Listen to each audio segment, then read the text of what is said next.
what's up mga palangga? Di ami karon sa bukid ni Manang.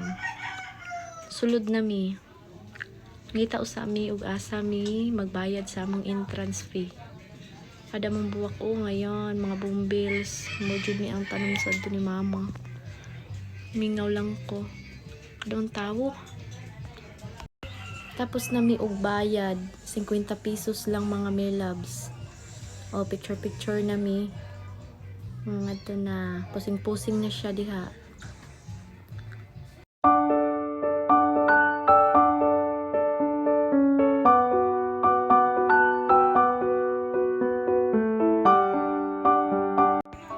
Kangayan diri o. May pa-picnic group sila.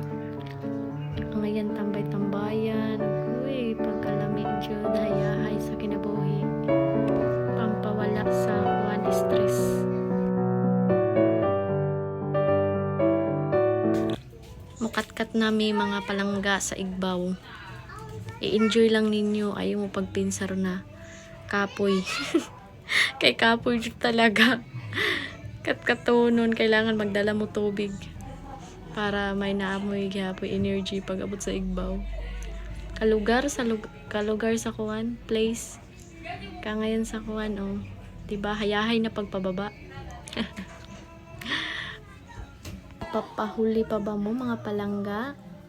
Gora bells na. Mag-enjoy kayo dito. Sarap sa feeling. Pampawala ng stress. 150 pesos lang. Gora na. Carry bells na. Hapit isa mi nga rin sa grotto. Na ay kandila din ha sa box. Din ha ka magkuha. Pero dili libre ha. Tagsingkong usa. Kailangan dito po nimo ihawlog ang iyang imong ibayad.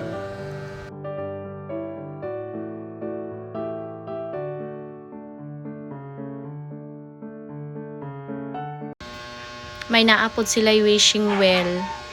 Mag-pray and then wish. Mag-grant pa rin yung mga wishes natin. Taktikat na punta nga to sa Igbaw. Picture-picture ni sa nato para pantanggal gihapon sa kakapoy.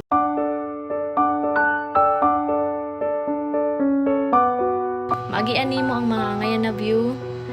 Aura-aura usa para bongga. O, pack ganun. Diba? Ganda. Sulit ang pagkat-kat. O, diba? Aurahan isa nato. Pag-enjoy lang mo.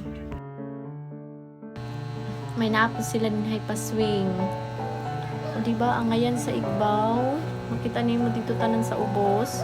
Ilang restaurant din ha ang mga langga. Kato dito ang dragon fruit nagpantanaw. Ngayon.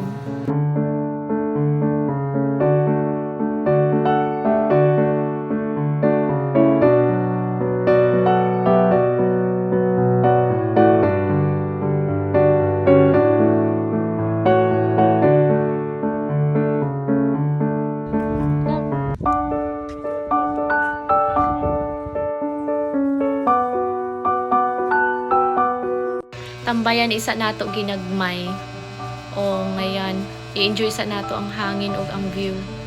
Sulit na ang imong 150 pag nari. Worth it ang pagod sa pagkatkat. Thank you guys for watching. I love you.